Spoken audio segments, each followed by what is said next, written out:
Are you working on your author career but struggling to get that first book published? Does the goal of being an author seem too lofty? Or thoughts of having multiple books and making a full-time living are as fantastical as living in Cinderella's castle? Welcome to Discovered Wordsmiths, a podcast where aspiring authors can be heard. Join Stephen Schneider as he finds and talks to authors you may not know, but authors that have gotten their foot on the author career path. Hear what they've done to get there and where they want to go now. Settle back. It's time for a bit of inspiration and advice. Come listen to today's Discovered Wordsmith.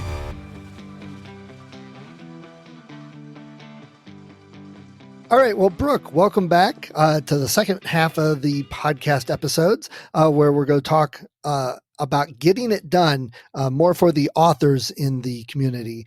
But before we do that, I had a couple questions. So you have an interesting day job or your own work for a wellness coach, and you do the writing on the side. So tell us a little bit about what you do besides writing, a little more detail, and how your writing fits into your life. So my wellness coaching really is based off something called the wellness inventory, which is a whole person wellness model. I think a lot of times when people think of wellness, they may think of only exercise or only nutrition. And the wellness inventory really is focused on a whole person. So it's even around breathing and self-love and transcending and all these different things that really are part of who you are. And so that takes up a decent part of my day, some days during the week. And then writing also goes in there as well. And I find them to be pretty complementary because I'm dealing with people on that wellness side, and then, which is very real, very in the present moment, very nonfiction, if you will. And then my writing is just, I get to go tell these stories and, create a different world or go back to a different time. And I find them to be really complementary in that way. And I enjoy the kind of the flow of energy that goes on there.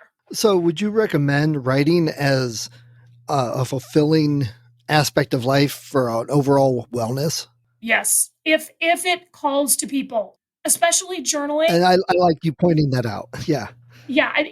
Writing is not necessarily for everybody. It's also one of those things where when people think about writing, sometimes in the aspect of coaching, it's like, oh, you want me to sit down and write this essay? It's like, no, if you want to do 17 bullet points, that's fine. If you want to write down a few ideas, that's fine.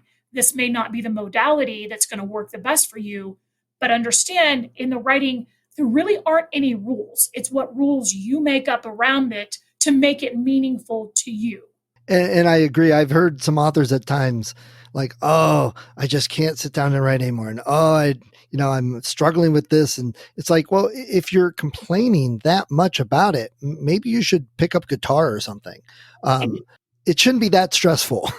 Right. There needs to definitely be some joy in the journey. And as we all know, the journey is not always going to be fun and games. There's definitely going to be work involved.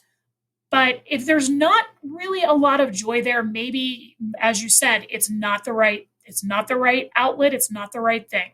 So let me ask you this. With your writing, what tools do you use? I'm so very basic. I write everything in Microsoft Word, and then the editing tool that I use is Grammarly. I know there are other ones out there. That's really as far as I've gotten. I use Excel, honestly, to make spreadsheets to keep track of where I am with some of my chapters and to work out where I'm going with my chapters. When I wrote Adventures of an Urban Homesteader, I completely pantsed it. It was more of a flow chart type of thing versus like a strict, point 1 on the outline, point 2 on the outline. And I have a different process in place right now for a fiction book I'm writing, and I'm loving the process, but it's very different and I'm tweaking it as I go. So my tools really are pretty basic. And I think that's great for people to hear, because I think sometimes authors feel, if I just write on a yellow pad, that's not real writing. People have done that for hundreds of years.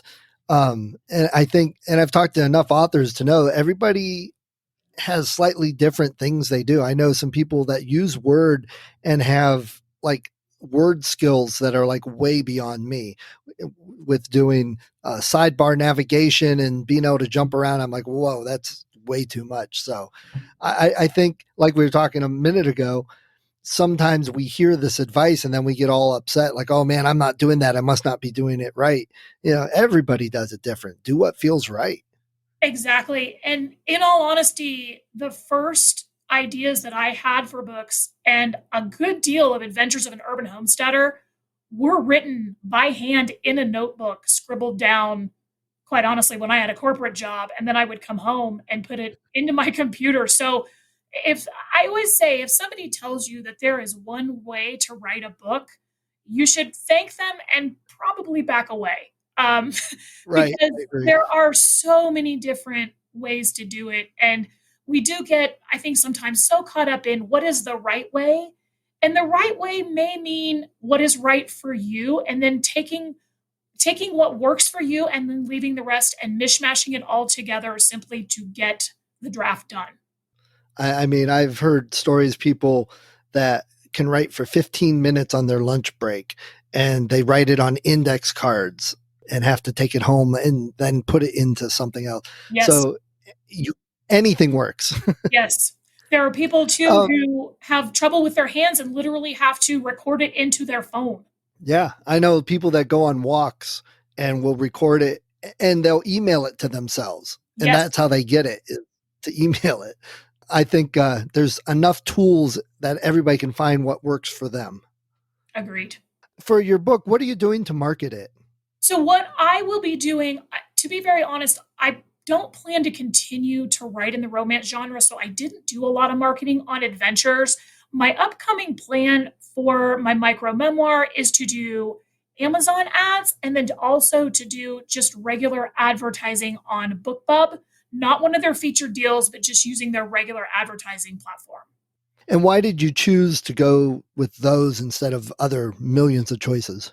Millions of choices. I felt, first of all, because I know Amazon really does have the share of the market, and I thought that would be a good skill to learn going forward. And then also because BookBub really is about readers. It's focused on readers who like a good new release or like a good deal.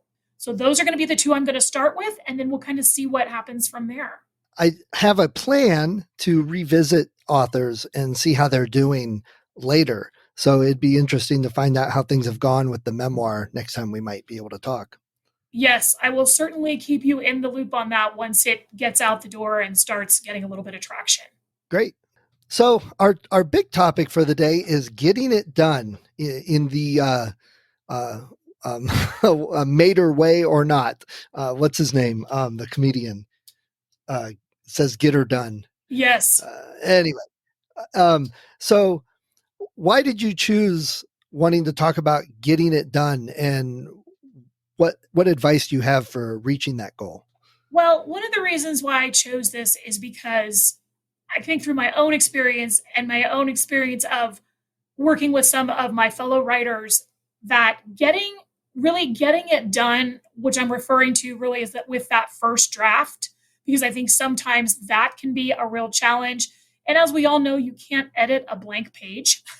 So I think getting to done is really important because it helps us figure out our stumbling blocks. So I did have 6 short steps that I wanted to share with listeners.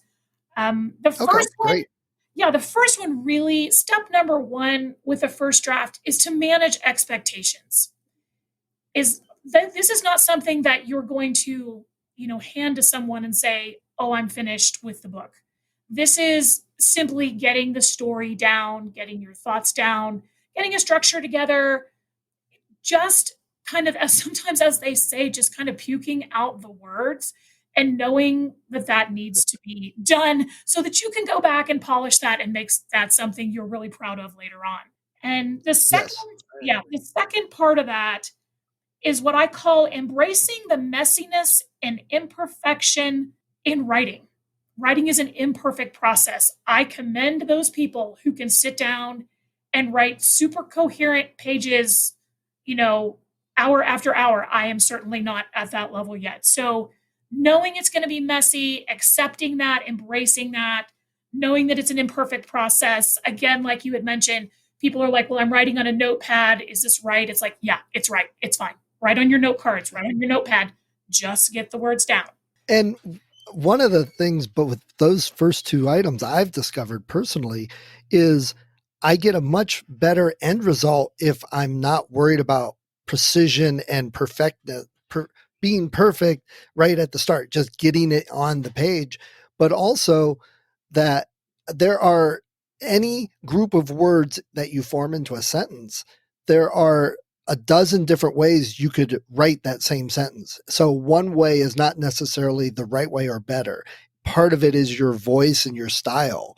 And I know sometimes there are things I'll read that I've written that change it and it sounds better to me. But then other people say, well, you could write it this way. And they have a completely different sequence of words in that sentence. So I like we've said a couple times, I think people get too hung up on some of that and they need to get to the end and then can relax and review without their mind being all stressed. Right. Agreed. And part of that, like you said, is developing your voice. Your voice will write it a certain way and somebody else will really resonate with that. Or somebody else may be, well, like I could have written it this way. And it's like, that's fine. Both are acceptable. This is the voice of this book and this is what I'm doing. Yeah. Okay. What's number 3? Number 3 is to write regularly. I think one of the things I have written down here, write regularly, not necessarily every day. One of the things I think people get a little stressed out about is, well, I need to be writing every day, or I need to be writing X number of minutes or X number of words. And sometimes that works and sometimes it doesn't. It's going to just require you to find what regular means to you. But I do believe there is power and wisdom in sitting down in front of the page, even if that means you read the previous 3 paragraphs you've written the last time you showed up at that page to kind of get the juices flowing. And the people I talk to and most of the authors out there are not Stephen King or J.K. Rowling. They have day jobs, they have families, they have other obligations. And sometimes you just do not have the time to write words on a page. And if you get upset and stressed about that, it seems like what they end up doing is, oh, well, I'm a failure. I didn't write yesterday, so no point in writing today. And next thing you know, it's 3 weeks later with no writing.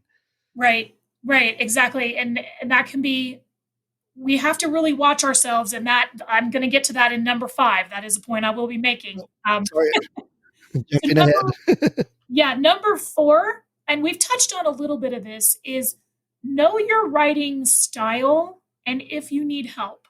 So by writing style, I mean, do you need to write in the morning? Do you need to get up? If you can, get up a few minutes early, maybe before kids are up or before you need to walk out the door. Is it best for you to write at night when kids have gone to bed? Do you need to write in sprints? I have fellow writers that have those day jobs. They sit down and they have 3 15-minute sprints a day on good days to get it done. Do you need to have music on in the background? Also, if you need help, do you need an accountability partner? Do you need somebody to come to you at the end of 3 days or 5 days and say, do you have pages for me to read? Or how are you doing? People need different things in different environments. So understanding your style and what you need is going to be a work in process. And it's something that kind of, I think, evolves. So just know that, again, that's just part of the process. And there's no real right or wrong as long as you're just moving along. So what advice would you give to people who are just starting out and they don't know their style? They don't know what works for them yet, and they're trying to figure that out. Any advice for those people? First of all, be really nice to yourself and don't do a lot of self-blaming if it doesn't work the first 5 times, because it is going to evolve. Sit down, just write some words, get going, experiment. I would say experiment. Experimenting is probably the best advice. And then also trying to write regularly, thinking about your story, maybe thinking about your story even only 1 to 2 scenes ahead. So when you show up at that page the next time, at least you have something to start with. You don't necessarily need to build Rome all in one day. Just start. And I see a lot of times online, especially people asking questions. Well, what should I do? Should I do this or should I do that? Should I write it this way? Should I get this thing? And people are like, oh, no, do it this way, do it this way. And I'm usually like, yeah, why don't you try all of it and see what works for you? Maybe what really is best for you is some combination, more of thing A and a little bit of thing B, but somebody else might be more of thing B. You really have to try it all to discover what works, or at least look at what already works for you and build upon that. Say, well, based on how I am with doing household chores or my job at work or, taking care of the kids, I normally like this type of thing. So look at what offers that as a writer. What, is it getting up early, like you said, and writing, or are you better at taking a couple minute break at lunch and scribbling some things down? Both are valid, but they work for different types of people. Yes, agreed. And that's why experimenting is so important, and also being nice to yourself and knowing that it may take you a little while to figure out what's going to work. And then also, I would say, know that it's something to try and that it may change honestly with every book, depending on what type of book you're writing. The worst thing is to get stressed about thinking I'm not writing enough, or I'm not writing correctly, I'm not writing the right way, or whatever. And then your words reflect it. It's very difficult to write when your mind is stressed and cycling on problems. When it's open and relaxed, you get your best writing done, regardless of how you're doing it. Right. Agreed. Absolutely. So that's going to bring me to point number 5. And I think this one is pretty important, and it does involve some fairly honest looking in the mirror. And it's called Get Honest About Roadblocks to Finishing. One of the things that I usually say is time is not the issue. It's around values, priorities. Currently, I think mentally and emotionally, we just may not have bandwidth to do as much, if anything at all. Mm-hmm. But what I also find is that fear of judgment, fear of opinions from others, fear of not being perfect, fear of, okay, if I get it done, I don't know the next step, or what will somebody say? Because as authors, ultimately, we are putting something out into the world, even as a first draft for a first reader, that we've probably worked really hard on, and we're very invested in it. And we really want positive feedback, and we want others to like it. And that's part of the author growth process, and just knowing that one opinion really isn't the end of the world usually. So just getting honest about those roadblocks to finishing that first draft can be pretty enlightening. Again, as you and I have both said, we just try not to have that overthinking mind and just sit down at the page and just see what comes out, and know that it's not final, that we're going to edit it, and that's fine. There are days I write things and I'm like, that is extraordinarily bad, and it doesn't matter because I'm going to edit that later. Let's move on, Right. And with that, people need to realize that you need the experience of writing before you can look back at your own writing to judge it more fairly and with an open mind. I myself, and I know others, write something, and if you're just starting out, it's like, oh man, this is like the best thing I've ever written. I love it. It's so good. And then we get some friends and family to look it over, and they're like, yeah, this is great. I love this. Thank you. Which doesn't really help. And then they put it out there, and other people start reading it going, yeah, this is a bunch of garbage. Then it hurts your self-esteem. You quit writing. It's a bad cycle. I think for me, and this is the advice I would give others, is your writing isn't a golden honorific, it sings to the angels. It's words on a page. And if you keep an open mind and understand that you can change them, then it's not as fearful to get that feedback from other people. And I much prefer finding the people that will read my writing and say, yeah, this was kind of boring, or yeah, this word doesn't work for me, or, hey, you really messed up on a lot of commas here. Whatever the feedback is, I'd rather get that from people I know and trust that are trying to help me, rather than just have people tell me, yeah, this is great, and everybody else thinks it sucks. Yeah, I think that's super, super valid. And I also know too that when I was finished with my adventures and I had beta readers and I knew one of them, she actually told me on the version that is not in print anymore because I fixed it, that she put the book down and didn't finish it. And I'm like, okay, that's horrifying to me. Like that I have to fix. So while it was hard to hear that, I'm like, this is going to make the book better. And that's why we have to remember Right. with first drafts, also who you choose as first readers is to really encourage them not to be the sugar coated happy family member, is to say, look, if you got bored or you didn't like something or something didn't make sense, you need to tell me. Don't worry about hurting my feelings because I need honest feedback to make this better. Right. If you want to be a successful author with the millions of readers out there, you have to write a book that the millions of readers will enjoy. And if all you're looking for is for friends and family to tell you how great the book is, that's valid. That's fine. You can write that and be that. You could be, for every family reunion, maybe you have a new book and everybody in the family might totally look forward to receiving the new book every family reunion or something. That doesn't always mean that you should or even want to become an author for the rest of the world. It's still valid. It's just be honest with what you're writing for and what you're looking for. I know an author that a friend that wrote and like argued with all the feedback he got from other people. The book wasn't that good, wasn't that successful, but he wasn't open to learning or what other people thought on the feedback. So that's something that I try and do, is look for the people that I'm going to get good, honest feedback from, even if it's tough feedback. That's what I want. Yeah, exactly. And I'm really fortunate right now in the people who are being the beta readers for my micro memoir. I don't know them at all. And so I would be very curious to see what they have to say because they're the first people who will have read it that I don't know. And I think in some ways that is part of the courageous journey of the author. We are ultimately putting parts of ourselves out there that people are going to have an opinion about, that they're going to judge. And that's part of, kind of who we are and what we're doing. And I think as a person who just published their first book last year, I was like, what is going to happen? And by and large, things have been fairly positive. And I'm like, I just look at it as a whole.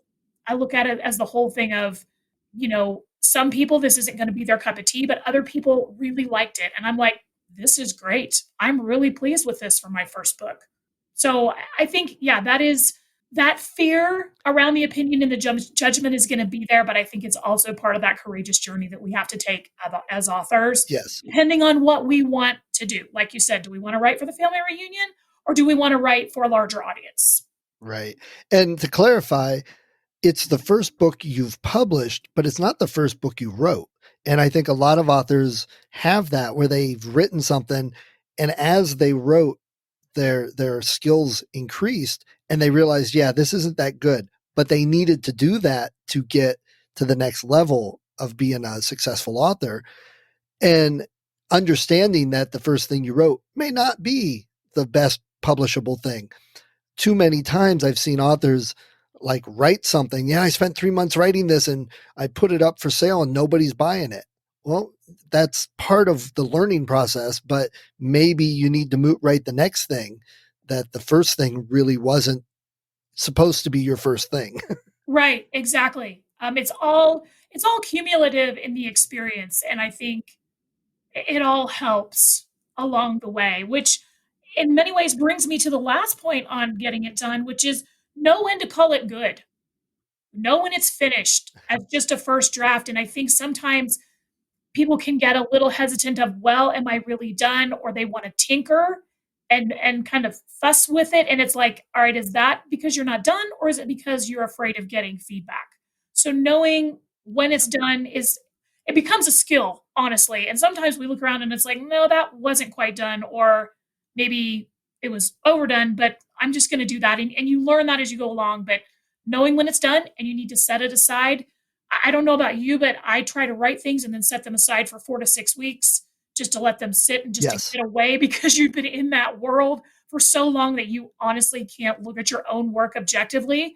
And when I usually go back in 4 to 6 weeks, I'm like, oh, this was really good, or oh, I need to fix this, or whatever. But that's the point. I mean, letting it sit and simmer, it has to do that, but you have to say it's done in order to let it do that. And yeah, reach that point where you finish it. I've known some authors, again, that I talked to at various critique groups and conferences. And, I talked to them one year and then see them again the following year. I'm like, so what are you working on now? Oh, still the same book. And it's like, okay, well, now you've been working on it for 3 years. There's a point where you're really not making the book better. You're just spinning your wheels. And I agree with you. I discovered myself, if I put something down and then I come back to it, my mind's fresh. I forgot a lot of what I wrote, and the emotional attachment isn't there. So I can read it more objectively and make the changes that need to be done, rather than thinking, oh, my words are all perfect and I don't want to change them. I read it and I'm like, yeah, those are so not the perfect words. Let me fix it. Right. And that was a level step in my growth. And I told a couple people that I really felt it when I hit that. And now when I write something, it's closer to what my old stuff was the second time around. Now, the first time I do it, it's closer to that. So I grew and I felt it. Right. And you also come to the terms where you're like, I'm going to end it.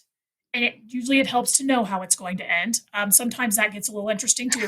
I'm like, how is that going to end again? But no, you get there and then you're like, okay, it's done. It's done to a state where I'm going to set it aside. And then when I come back, like you said, the emotional attachment is not quite as great, much more objective. And you're one step closer to a finished product, because now you can edit those pages because words are on them. You have something that you can start polishing. Yes. And I know I was like a lot of people. I didn't want to cut things out. It's like, oh, I love that scene. But when I got objective, I'm like, yeah, that doesn't work. It doesn't fit. It could be better. I held on to it and I ended up putting it somewhere else, and it worked much better elsewhere. So you can recycle this stuff. And I wrote for a mastermind group I'm in, I wrote a short story for that. And I liked the short story, but I didn't know what I wanted to do with it. So I took the premise of the short story, changed it a little bit to fit into my fantasy characters world, and I wrote the same type of short story with the characters from that world and recycled it that way. So it's a matter of letting go of thinking it's golden words and what's best for the story itself. And again, you have to get the experience to even feel that, because a year ago I wouldn't have even understood what that meant as much as I do now. Right, right. And I think too, the more you write, the more you understand what you need to keep and what you really do just have to cut.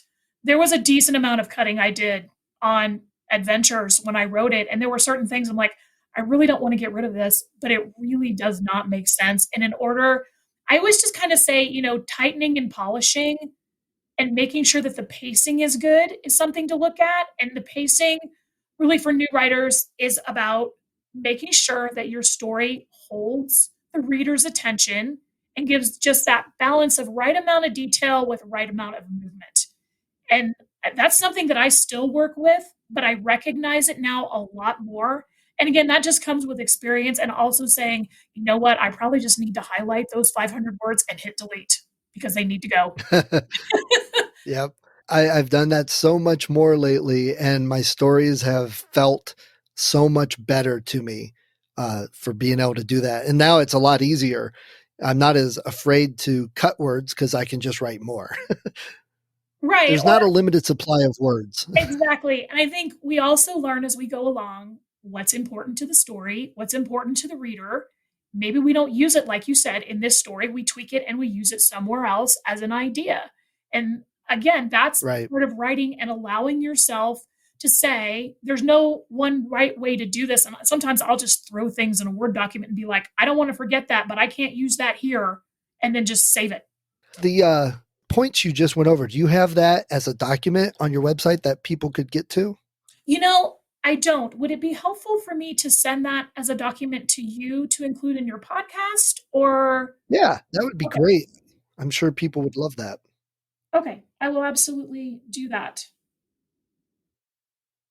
Okay. So, uh, to finish things up, do you have any last minute advice for new authors other than all that you've already given us? I would say to just not get overwhelmed.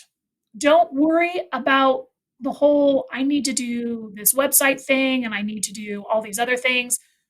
Focus on writing. And this actually came from an editor who told me this when I had started. She's like, just write the most compelling book you can, and then we'll take it from there. So don't get overwhelmed with all the logistics and all the fun little tools and all of the places you're supposed to be online. Just try to write the most compelling book you can, whether that's in a notebook, on note cards, in Word, in Scrivener, wherever, and then go forward from there. That would be starting advice. Just write. And I agree. I think the most I've gotten done is when I don't worry about it and I just let it flow and write and keep going. Great. Well, Brooke, I had a really great time talking with you today.